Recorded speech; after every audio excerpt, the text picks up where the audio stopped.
Assalamualaikum warahmatullahi wabarakatuh.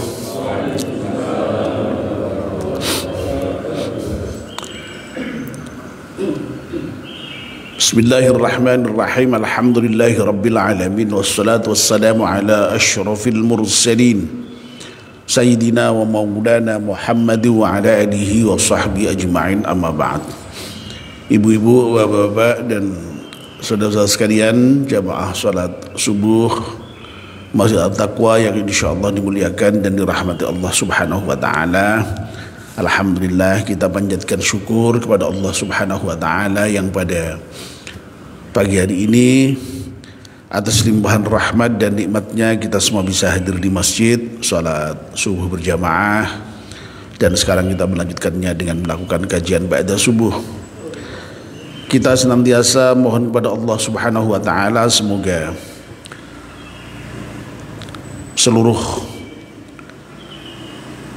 ibadah kita di pagi hari ini diterima oleh Allah Subhanahu wa taala. Amin ya rabbal alamin. Mari kita mulai kajian kita dengan berdoa bersama-sama. Bismillahirrahmanirrahim. Asyhadu an la ilaha illallah wa asyhadu anna Muhammadar Rasulullah. Raditu billahi rabba wa bil islami dina wa bi Muhammadin nabiyya wa rasulah. Rabbi zidni ilman nafi'a warzuqni fahman wa hukma wa alhiqni bis salihin. Amin. Mohon bacaan surat Al-Fatihah sekali untuk pengarang kitab Nasihul Ibad. Dengan iringan doa semoga kitab yang kita baca ini bermanfaat untuk kita semuanya. Ala hadiniyah Al-Fatihah. A'udzu billahi minasyaitonir rajim. Bismillahirrahmanirrahim. Alhamdulillahi rabbil alamin. Arrahmanir rahim. Maliki yaumiddin. Iyyaka na'budu wa iyyaka nasta'in. Ihdinas siratal mustaqim. صراط الذين أنعمت عليهم غير المغضوب عليهم ولا الضالين. آمين. Bapak dan ibu-ibu, kita masih melanjutkan kajian kita kitab Nasihul Ibad. Yang terakhir ya, tadi malam ba'da maghrib ya, alhamdulillah yang pengajian ba'da maghrib sudah dimulai Rabu kemarin dan Senin malam tadi ya. Nah, tadi malam kita sudah menyelesaikan makalah yang ke-7 dari bab rubai ya, yang merupakan dawuhnya Umar bin Khattab tentang 4 macam lautan ya. Sudah selesai. Nah, pagi ini kita akan melanjutkannya dengan membahas makalah yang ke-8 dari bab rubai ya, masih bab rubai. Langsung saya bacakan saja. Wal maqalatu tsaminatu, makalah yang ke-8. An Utsman radhiyallahu anhu. Dari Utsman radhiyallahu anhu. Ya. Utsman ini merupakan sahabat Nabi sekaligus merupakan salah satu dari Khulafaur Rasyidin. Ya. Kita mengenal ada 4 Khulafaur Rasyidin ya, Abu Bakar, Umar, Utsman dan Ali ya. Dan dulu di dalam pengantar kitab Nasihul Ibad ini kita sudah sampaikan bahwa memang kitab Nasihul Ibad ini memuat dawuhnya Kanjeng Nabi ya, lalu juga dawuhnya para sahabat terutama Khulafaur Rasyidin Abu Bakar, Umar, Utsman dan Ali, juga dawuhnya para tabi'in ya, dan ulama-ulama sebelumnya yang dikenal dalam dunia keilmuan Islam. Nah, kemarin kita kan baru saja ya membahas makalah yang keberapa itu kemarin, yang 5 itu dari Abu Bakar ya, tentang sempurnanya 4 hal dengan 4 hal yang lain ya. Lalu kemarin dari Umar tentang lautan tentang macam-macam lautan ya. Nah sekarang ini tentang makalah dari Utsman bin Affan ya. Ya. Kalau ini nanti tentang manisnya ibadah, indahnya ibadah ya. Ya. Apa dawuhnya Utsman bin Affan? Wajadtu halawatal ibadati, aku menemukan manisnya ibadah ya. Indahnya ibadah ya. Atau kata lain apa? Nikmatnya ibadah ya. Bahagianya ibadah, terserah ya mau diganti dengan istilah apa saja, pokoknya yang menunjukkan manisnya ibadah itu. Fi arba'ati asya, di dalam 4 perkara ya.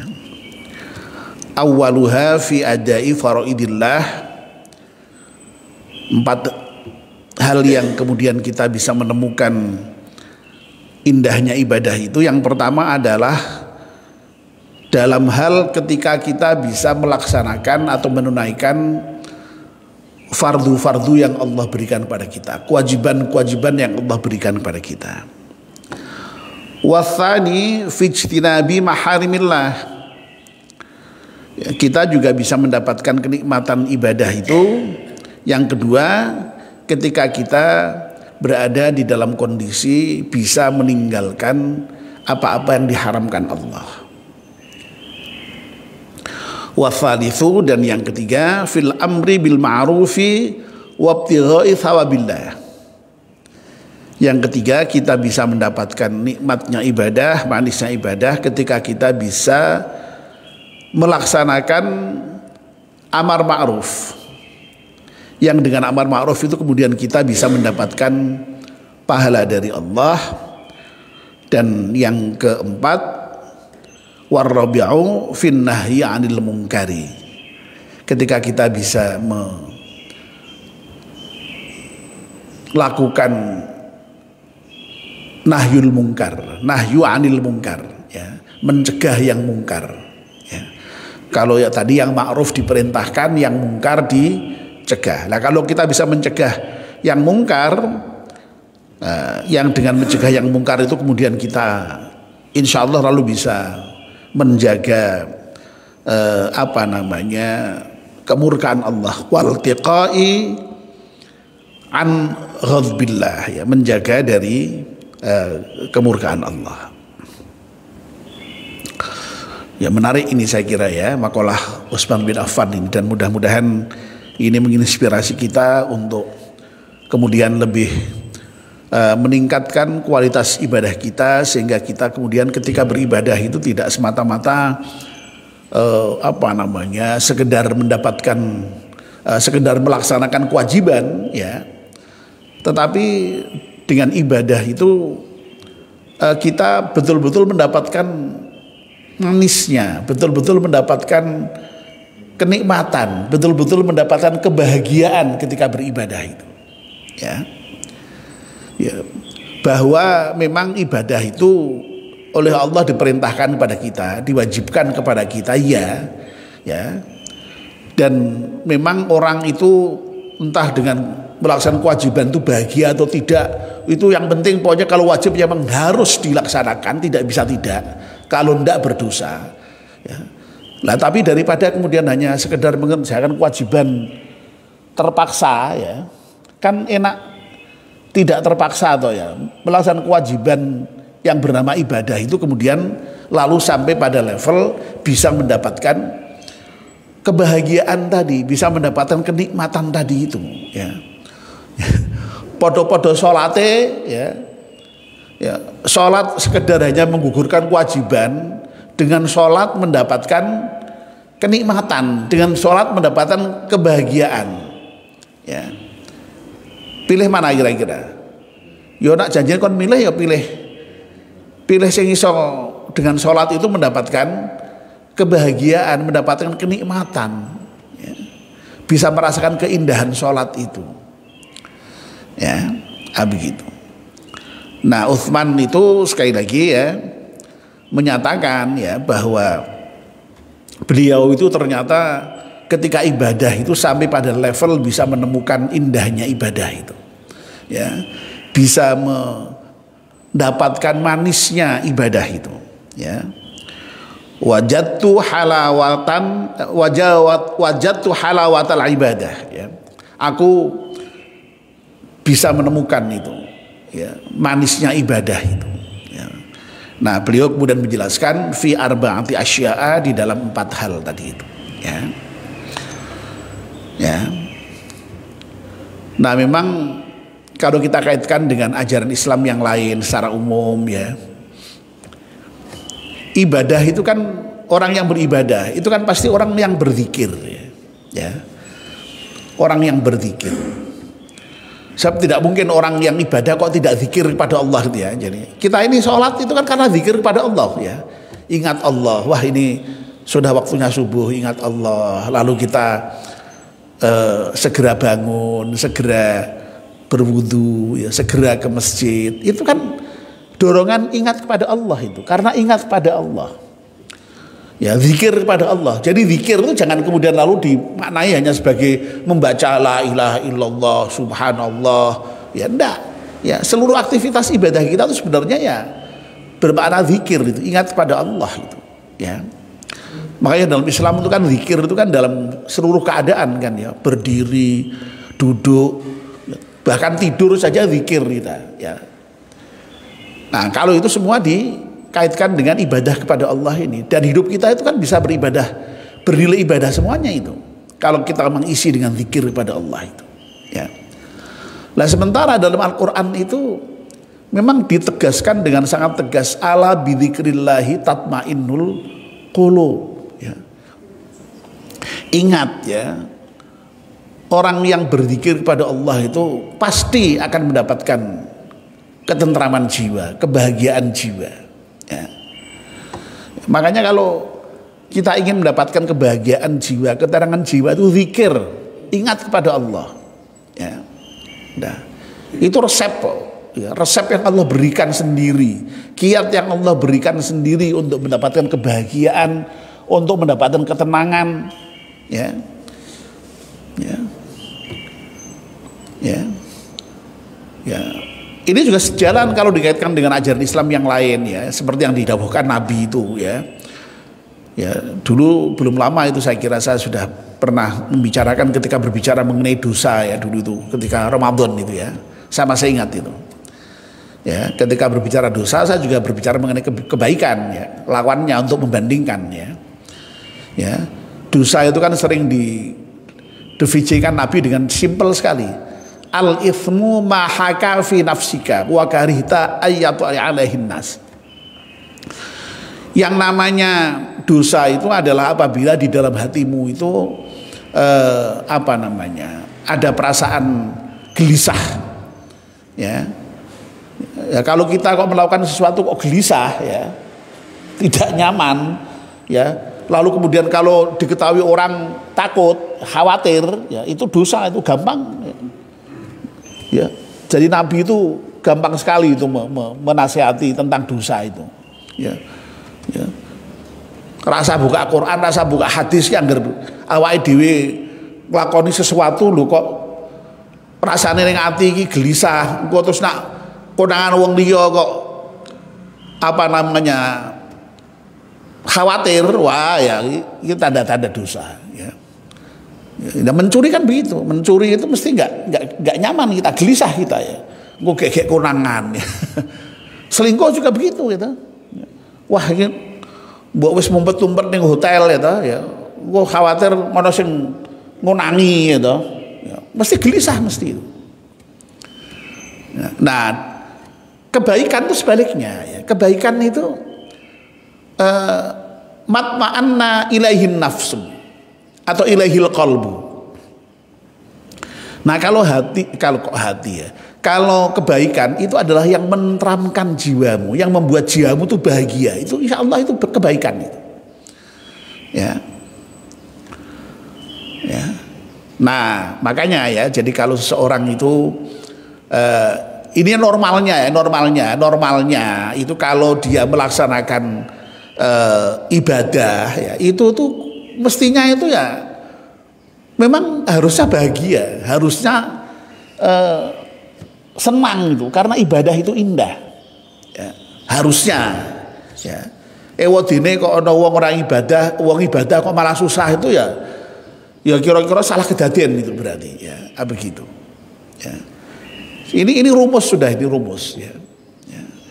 Nah, makanya ya Nabi itu sampai mengajarkan doa itu ya. Jadi ya mudah-mudahan kita itu menjadi orang yang ya itu tadi, kalau berbuat kebaikan itu apa namanya bahagia ya. Dan kalau berbuat dosa sedih ya. Ya. Nah, kalau berbuat kebaikan bahagia itu kan kemudian lalu implikasinya senang ya, nambah, kemudian nambah, besok lagi mengulangi lagi, wong bahagia kok ya. Ya. Tapi kalau berbuat kejahatan itu sedih, sehingga kapok, kemudian besok lagi tidak mengulangi, menyesal, begitu kira-kira itu. Ya. Kalau tidak salah doa ini dulu sudah pernah saya bahas itu, dan kayaknya sudah pernah saya upload di YouTube itu ya. Ya. Allahumma ja'alni minal ladzina idza ahsanu stabsyaru wa idza asa'u staghfaru.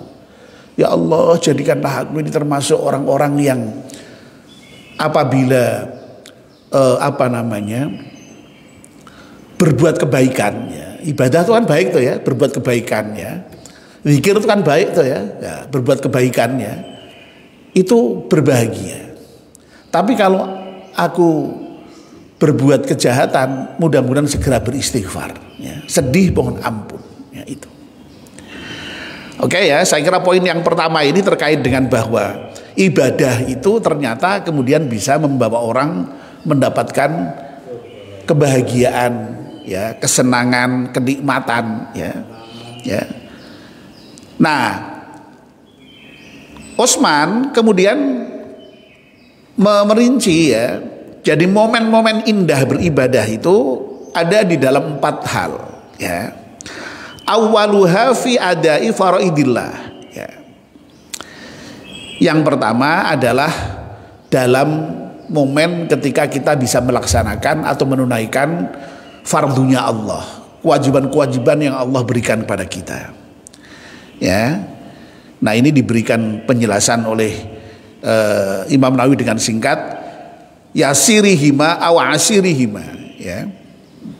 Baik kewajiban itu yang bersifat ringan, mudah ya, sepele ya, sampai dengan yang susah-susah, yang berat-berat, yang besar-besar begitu. Nah, ibadah itu kan fardu itu kan begitu kan ya. Ada yang agak ringan tapi ada yang berat, ada yang gampang dilaksanakan, ada yang susah ya. Lah pokoknya semualah, baik yang ringan maupun yang susah ya. Termasuk ibadah itu kan ada ibadah mahdhah yang ditentukan oleh Allah, ketentuan-ketentuan tertentunya, tempatnya, waktunya, caranya. Tapi kan ada yang ibadah umum ya, ya, ibadah ammah ya. Semua bentuk apa yang difardukan Allah dalam bentuk ibadah yang difardukan tadi itu itu kalau dilaksanakan bisa mendatangkan kebahagiaan, bisa mendatangkan kenikmatan, bisa mendatangkan ya tadi itu sampai digambarkan sebagai manisnya ibadah tadi itu ya. Ya. Jadi Masya Allah ya, orang itu kalau bisa melaksanakan ibadah, melaksanakan perintah Allah itu bahagia ya. Ya. Tapi memang kalau orang itu sudah betul-betul membiasakan ya. Coba misalnya bapak-bapak seperti ini itu yang sudah biasa sholat subuh itu, bisa sholat subuh itu bahagia sekali itu. Ya karena senang, karena menikmati itu, makanya kemudian dilakukan saben hari. Ya. Coba kalau tidak mendapatkan kenikmatan, masa tidak lakukan? Kan tidak mungkin. Dan kalau misalnya kok tidak melakukan sekali saja, itu kira-kira gimana? Rasanya kayak gelo itu kan ya, gelo. Ya Allah, tadi kok tidak jamaah ya begitu. Orang bisa melaksanakan puasa, ya, itu bahagia sekali. Ya. Apalagi bagi orang yang dengan sebab-sebab tertentu sehingga puasa itu memang merupakan hal yang berat, kan memang ada itu. Wa 'alal ladzina yutiqunahu itu kan karena memang berat berpuasa itu. Tapi kan ada orang yang dengan beratnya berpuasa itu kemudian lalu betul-betul tetap merasakan puasa. Loh, itu kalau berhasil bisa berpuasa, wah itu tuh bahagianya bukan main. Ya Allah, alhamdulillah aku ora bayangke kok iso diparingi kuat poso, ya Allah, nikmat sekali rasanya. Banyak tuh orang yang mengatakan seperti itu tuh. Terutama yang sudah sepuh-sepuh itu, coba bayangkan. Ya. Alhamdulillah, terus pun dia pasarnya lancar. Alhamdulillah ya Allah. Ya meskipun sudah sepuh itu oleh bersyukur bukan main. Nah, kalau masih muda seperti yang muda-muda atau yang sudah tua sekalipun yang sudah puasa itu tidak ada masalah ya tetap nikmat, tetap bahagia, tapi kebahagiaannya tidak seperti orang yang tadi itu, yang punya beban tadi itu, ya, punya halangan-halangan tadi itu. Orang bisa membayar zakat itu bahagia, ya. Bisa memberi, bisa sedekah, bisa berbagi itu bahagia, ya. Jangan dikira yang bahagia itu malah yang menerima, tidak. Lo yang menerima juga bahagia, ya. Orang fakir miskin mendapatkan sedekah itu ya bahagia, pasti senang, ya. Wong diwenehi wong kok ora seneng nih piye, ya. Ya. Orang diberi orang tuh, apalagi kok fakir miskin, saya itu kalau diberi orang tuh bahagianya bukan main, ya. Senang sekali, ya. Ya Allah, ada tetangga yang memberi sekedar misalnya sayuran, buah, kue, wah bahagia sekali itu, ya, bahagia sekali.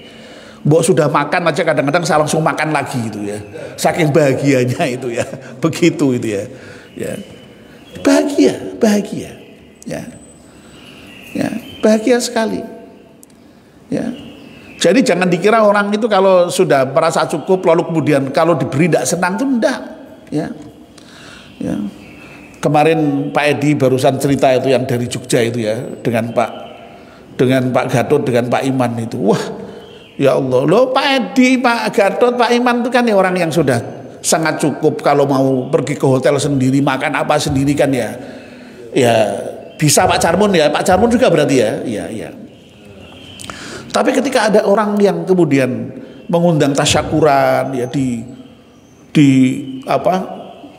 dihormati betul Pak, ya, ditempatkan di hotel, pulangnya diberi bingkisan, wah seneng Pak, seneng ternyata, ya. Siapapun orang itu yang mendapatkan pemberian dari orang lain itu senang, ya. Apalagi yang memberi itu jangan dibayangkan yang memberi itu susah, senang itu, senang sekali, ya. Senang sekali orang bisa memberi. Intinya apa? Ketika orang itu bisa beribadah, bisa memberikan, bisa menunaikan yang Allah perintahkan, itu bahagianya bukan main, ya. Bisa pergi haji, coba itu, senangnya bukan main, sampai nangis pergi haji, saking bahagianya, ya. Belum apa-apa itu, belum berangkat itu, di sini baru ditalbiyah wis nangis, ya. Itu sayang apanya itu? Saking bahagianya, bukan kok sedih, ya. Ya, ketika salaman dengan bapak-bapak di masjid, nangis, saking bahagianya. Sampai sana, ketika sampai Madinah, begitu sampai di Raudhah lihat Masjid Nabawi, nangis, ya, saking bahagianya. Oh, apalagi sampai ke Mekah lihat Ka'bah, ya Allah, nangis. Apa tangis sedih? Bukan, tangis bahagia, ya, ya. Lah, kebahagiaan, kenikmatan ibadah tadi itu tidak hanya terkait dengan yang ibadah mahdhah seperti itu, termasuk ibadah sosial, ya, ya, ibadah sosial itu, Ya. Kita misalnya oleh Nabi diperintahkan untuk mengunjungi orang sakit, ya. Loh, kalau kita itu bayangkan itu ya, kita tidak bahagia itu. Tapi kalau misalnya wis diumumke iki sesuk besok ya, atau nanti sore besok, kok ndelalae ora iso mangkat, ya. Itu nek sing biasa besok itu mesti merasakan, ya Allah aku ora iso melu besok ya. Mesti begitu, mesti itu. Ya. Ono tanggane digawe ya. Ya, itu undangan, pantasnya apa pantasnya? Ya pantasnya hadir kan ya. Dan pantasnya juga tidak hanya hadir, pastinya pantasnya juga bawa sumbangan ya, seberapapun ya. Tapi coba bayangkan kalau kita misalnya karena sebab tertentu tidak bisa hadir, ya, ya, entah sedang apa itu, kira-kira sedih enggak itu? Sedih. Dan kalau bisa hadir itu bahagia bukan main, ya, ya, ya.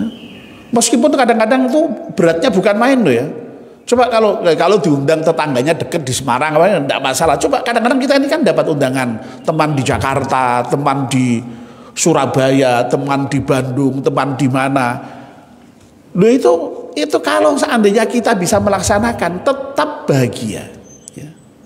Meskipun capek, meskipun keluar uang, meskipun meninggalkan kegiatan yang lain, tapi ketika bisa datang itu masya Allah bahagianya bukan main. Ya. Apalagi nanti ketika datang ketemu saudara, ketemu teman-teman, ketemu apa, waduh bahagia sekali. Jadi jangan dikira yang bahagia itu hanya yang ibadah-ibadah terkait dengan ibadah mahdhah, sholat, puasa, zakat. Enggak. Termasuk ibadah sosial itu juga. Ya, kita akan mendapatkan kebahagiaan kalau kita bisa melaksanakan. Ya, ya termasuk yang kecil-kecil ya.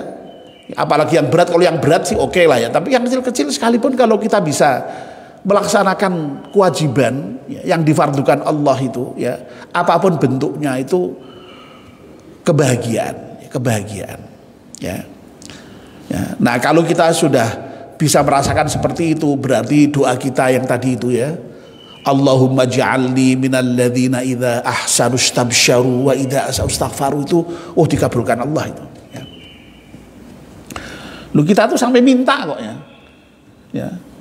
Jadi minta kepada Allah, ya Allah kalau kita melaksanakan yang baik itu bikin kami bahagia. Nah kalau sudah seperti itu, wah insya Allah senang itu orang melaksanakan kebaikan maksud saya ya, ibadah itu.